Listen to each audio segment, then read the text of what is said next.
Halo minasan, jumpa lagi bersama Dige. Oke, di kesempatan ini Dige akan meneruskan bahasan alur cerita anime Kimetsu no Yaiba, Arc Mugen Train bagian kedua. Dige kembali menyarankan agar kalian bisa menonton anime ini secara langsung, karena dijamin kalian pasti puas dan tentu saja memiliki pengalaman nonton tersendiri. Tapi jika kalian gak ada waktu, maka mampir ke sini adalah pilihan yang paling tepat. Karena Dige dengan senang hati akan menceritakan semua kisahnya untuk kalian semua. Sebelum lanjut ke inti cerita, buat kalian yang baru saja menemukan channel ini, silahkan untuk subscribe dulu ya.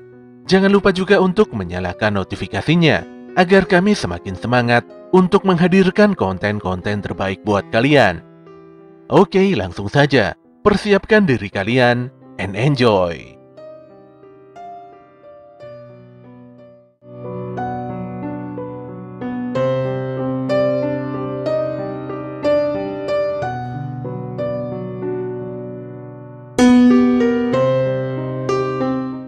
Zenitsu nampak tenggelam di dalam mimpi yang semakin dalam. Dia bermimpi berlari-larian bersama Nezuko di sebuah kebun buah persik yang begitu luas. Selain buah persik, di kebun tersebut juga banyak semanggi putih yang tumbuh subur. Zenitsu pun berjanji untuk membuatkan mahkota bunga semanggi yang indah untuk Nezuko. Melihat Nezuko yang begitu cantik dan mencintainya, membuat Zenitsu benar-benar sangat bahagia. Keduanya pun terus berlarian dan menikmati waktu bersama yang nampak begitu indah. Hal yang sama juga terjadi pada Inosuke. Namun di dalam mimpinya, Inosuke merupakan seorang bos yang memimpin sebuah tim ekspedisi pemeriksaan gua. Dia dibantu oleh 3 anak buahnya, yang tidak lain adalah Tanjiro, Zenitsu, dan Nezuko. Tak berselang lama, mereka pun menemukan sang penguasa yang ternyata adalah monster kereta Mugen. Atas perintah Inosuke, semuanya lantas menyerang monster tersebut yang nampak masih tertidur lelap. Berbeda sekali dengan Kyojuro yang nampak begitu serius di dalam mimpinya. Ketika menghadap sang ayah, dengan bangga Kyojuro mengungkapkan kalau dirinya telah menjadi seorang Hashira. Sayangnya reaksi Shinjuro malah biasa saja, dan dia sama sekali tidak peduli dengan pencapaian putra pertamanya tersebut. Kyojuro lantas keluar kamar dan bertemu dengan adiknya yaitu Senjuro. Senjuro agak penasaran, apakah sang ayah senang dengan pencapaian Kyojuro. Dia juga bertanya-tanya apakah ayahnya nanti juga akan mengakuinya jika nantinya dia menjadi seorang Hashira. Mendengar pertanyaan Senjuro, Kyojuro lantas berkata jujur kalau ayahandanya tidak senang sama sekali. Pun demikian, semangat Kyojuro tetap membara dan api di dalam hatinya tidak akan pernah padam. Kyojuro memberikan banyak wejangan pada Senjuro, dan dia sangat percaya pada suatu hari nanti adiknya ini akan menjadi manusia yang hebat. Dia meminta pada Senjuro untuk tidak patah semangat dan terus hidup, serta memperjuangkan cita-citanya walau rasanya begitu sepi. Sesaat kemudian, seorang gadis berbaju hijau suruhan Enmu mulai memasuki dunia mimpi Kyojuro. Dia bergegas keluar dari rumah Kyojuro dan mencari batasan atau alam bawah sadar sang Hashira. Sebelumnya Enmu berpesan kalau mimpi yang dibuatnya tidaklah kekal sama sekali. Para bocah harus menemukan inti roh di dalam alam bawah sadar si pemimpi dan langsung menghancurkannya. Jika berhasil, maka si pemimpi dipastikan akan mengalami kelumpuhan. Si gadis pun berhasil menemukan area batasan mimpi dan langsung merobeknya dengan sebuah jarum. Namun dia agak kaget melihat alam bawah sadar Kyojuro yang terbakar dengan begitu panas membara. Dia pun menemukan inti roh Kyojuro yang berwarna merah menyala. Ketika gadis ini hendak menikam inti roh tersebut, tanpa diduga tubuh Kyojuro di dunia nyata secara refleks mencekik leher si gadis dan seakan-akan mempertahankan inti roh yang sedang terancam. Si gadis pun meraung kesakitan, padahal Kyojuro harusnya tidak bisa bergerak sama sekali setelah terkena mantra Enmu. Di sini sudah nampak jelas kalau insting bertahan hidup Kyojuro sangat hebat sekali. Sementara itu si Tanjiro masih terpukau oleh keindahan dunia mimpinya. Padahal di balik hutan nampak seorang bocah lelaki yang berniat untuk menghabisinya. Setelah selesai mencacah dan mencari kayu di hutan, Tanjiro pun kembali pulang ke rumah. Namun dia agak kaget setelah adik-adiknya mengabari kalau Nezuko tengah memetik sayuran di siang-siang bolong begini. Sikap Tanjiro pun terlihat aneh dan tentunya membuat semua adik-adiknya sedikit kebingungan. Sedetik kemudian sang ibu memintanya untuk mengambil air di sungai. Dalam perjalanan ke sungai, Tanjiro pun merenung mengapa belakangan ini bicaranya agak ngelantur. Ketika hendak menimba air di sungai, tanpa diduga Tanjiro dikagetkan dengan bayangan dirinya sendiri di dalam air. Dia pun terjatuh dan tenggelam. Saat itu juga bayangan Tanjiro terus mengingatkan kalau saat ini dia sedang diserang dan masih berada di alam mimpi. Peringatan sekilas tersebut membuat Tanjiro sadar kalau dirinya memang sedang bermimpi. Sesaat kemudian dia tiba-tiba berpindah ke rumah dan sedang makan bersama keluarganya. Dia pun mulai kebingungan bagaimana caranya agar bisa segera sadar dari mimpi indahnya ini. Di dunia nyata, Nezuko nampak keluar dari dalam kotaknya. Dia pun melihat semua orang masih tertidur pulas. Melihat Tanjiro yang terus mengigau, Nezuko lantas mencoba menyadarkannya, bahkan dengan membenturkan kepalanya sendiri. Sayangnya kepalanya malah berdarah-darah karena kepala Tanjiro sangatlah keras. Namun Nezuko tidak menyerah dan kembali membenturkan kepalanya hingga teknik darah iblisnya bangkit serta mengeluarkan kobaran api merah membara. Hal yang sama pun terjadi di dunia mimpi, di mana tubuh Tanjiro diselimuti oleh bara api Nezuko. Tanjiro pun bangkit, dan dia mendapatkan kembali Haori pemburu iblisnya lengkap dengan pedang Nichirin. Situasi aneh ini pun membuat adik-adik Tanjiro khawatir. Namun Tanjiro yang 100% telah sadar langsung meminta maaf. Dia pun berlari meninggalkan rumah dan adik-adiknya untuk menebas iblis yang membuatnya bermimpi seperti ini. Namun di tengah jalan dia malah bertemu dengan Nezuko yang telah selesai memetik sayuran.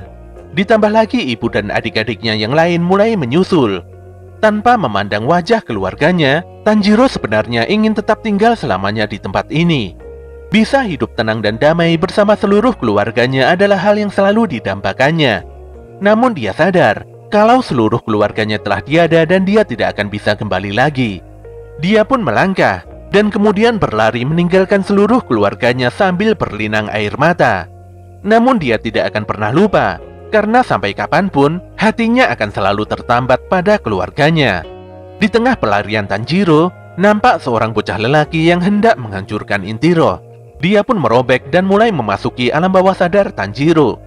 Namun dia sangat tercengang ketika melihat alam bawah sadar Tanjiro yang begitu hangat, indah dan tidak berujung. Di tengah hutan, Tanjiro mencium aroma iblis walau auranya begitu tipis. Sayangnya dia tidak bisa melacak dengan pasti di mana lokasi keberadaan iblis tersebut. Di tengah kebingungannya, tanpa diduga roh mendiang sang ayah datang dan memerintahkan Tanjiro untuk menghunuskan pedang pada dirinya sendiri. Meski awalnya sempat ragu, namun pada akhirnya Tanjiro membulatkan tekad dan menebaskan pedang Nichirin pada lehernya sendiri. Di dalam alam bawah sadar, si bocah lelaki terlihat dipandu oleh makhluk bercahaya dari hati Tanjiro. Bocah ini pun akhirnya menemukan roh inti Tanjiro yang menyala-nyala bak matahari yang menerangi seluruh dunia. Dunia yang sangat bersih dan begitu nyaman. Para makhluk cahaya mengantarkan si bocah ke inti roh tanpa rasa curiga dan penuh kepercayaan. Hal ini sontak membuat si bocah menangis karena dia tidak menyangka akan dibantu dan diperlakukan seperti ini. Padahal sebenarnya dia berniat untuk menghancurkan inti roh tersebut. Ketika Tanjiro menebas lehernya sendiri, dunia alam bawah sadarnya juga langsung lenyap. Si bocah pun terjatuh, namun dia diselamatkan oleh makhluk cahaya penghuni alam bawah sadar Tanjiro. Sementara itu di dalam alam bawah sadar yang lainnya, nampak seorang gadis berbaju kuning berusaha mencari inti roh milik Inosuke. Dia nampak lelah mendaki dan menyusuri gua gelap tidak berujung. Tanpa diduga, Inosuke sudah berada di belakangnya, seperti hendak memangsa si gadis tersebut. Tentu saja si gadis sangat kaget dan ketakutan. Walau sudah berusaha berlari kemanapun, nampaknya gadis tersebut tetap tertangkap dan takluk di tangan Inosuke yang sangat liar. Shin pun berpindah lagi ke alam bawah sadar Zenitsu, di mana nampak seorang bocah yang kebingungan karena area di sekelilingnya begitu gelap dan suram. Saking gelapnya dia hanya bisa meraba-raba saja. Disinilah Zenitsu muncul bak seorang psikopat yang membawa gunting rumput. Dia lantas mengintimidasi si bocah karena tidak terima alam bawah sadarnya dimasuki oleh seorang lelaki. Dia pun mengancam akan membunuh bocah tersebut karena hanya Nezuko seorang yang boleh memasuki tempatnya. Tentu saja si bocah langsung lari tunggang langgang. Namun pada akhirnya dia tertangkap dan Zenitsu mencapik-capiknya dengan penuh amarah. Sesaat kemudian, Tanjiro kembali sadar dari mimpinya. Dia sangat bersyukur masih hidup dan bertemu kembali dengan Nezuko.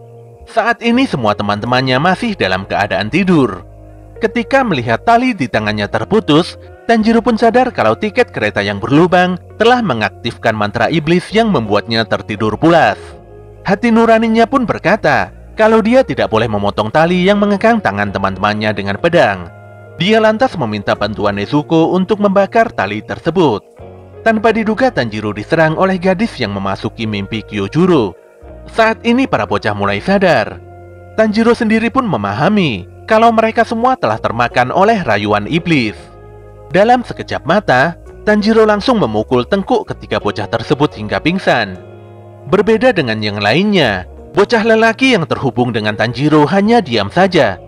Sebelumnya dia pernah menyentuh makhluk bercahaya di dalam jiwa Tanjiro, dan saat itu juga dia bisa terlepas dari penderitaan penyakitnya selama ini. Dia bahkan berterima kasih dan memohon pada Tanjiro untuk berhati-hati dalam bertarung.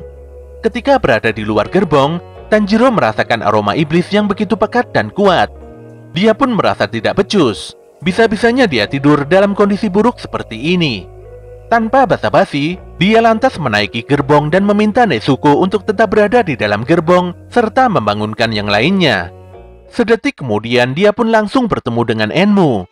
Enmu sendiri sedikit kaget melihat Tanjiro berhasil bangkit dari mimpinya. Dia pun bertanya-tanya bagaimana caranya si Tanjiro mematahkan mantranya dalam waktu yang relatif singkat. Padahal sebenarnya hasrat manusia untuk melihat mimpi yang indah itu sangatlah besar. Melihat Tanjiro yang mengenakan anting Hanafuda, Enmu pun sadar kalau Tanjiro adalah pemburu iblis yang selama ini dicari-cari oleh Muzan. Tentu saja Enmu merasa sangat beruntung, karena Tanjiro sendiri yang malah mendatanginya. Jika bisa mengalahkan Tanjiro, mungkin saja Muzan akan memberikan banyak kekuatan padanya. Dan setelah itu dia bisa menantang iblis bulan atas agar bisa menggantikan posisinya. Tanjiro lantas mulai menyerang dengan melancarkan teknik pernafasan airnya, sementara Enmu menyambutnya dengan teknik darah iblisnya.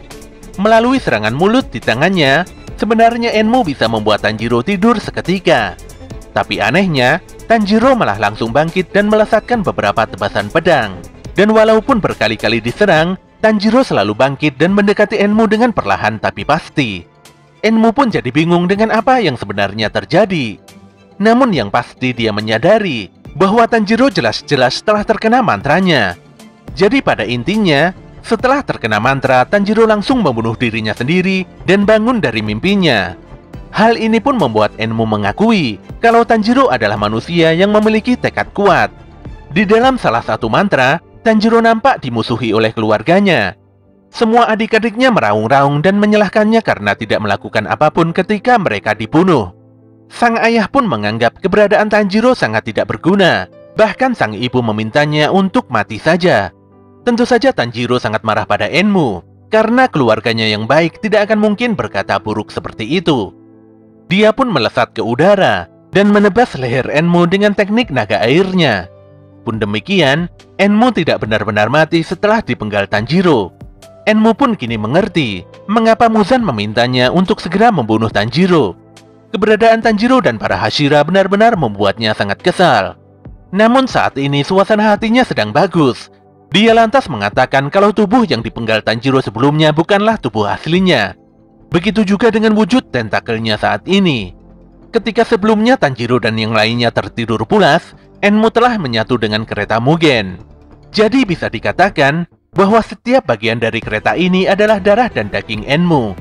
Enmu juga berencana untuk memangsa lebih dari 200 penumpang di kereta ini agar tubuhnya menjadi semakin kuat.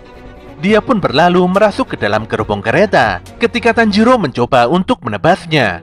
Tentu saja Tanjiro tidak akan membiarkan rencana bengis Enmu.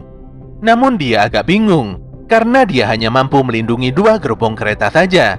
Dia lantas berteriak pada Zenitsu, Inosuke maupun Kyojuro agar ketiganya segera bangun dari tidurnya. Untungnya Inosuke menyambut harapan Tanjiro. Dia pun terbangun setelah menerima teknik darah iblis Nezuko dengan begitu intens. Tanpa banyak bicara, Inosuke langsung melepaskan teknik pernafasan binatang buasnya. Dia lantas menebas seluruh tentakel iblis yang hendak mendekat dan memangsa para penumpang.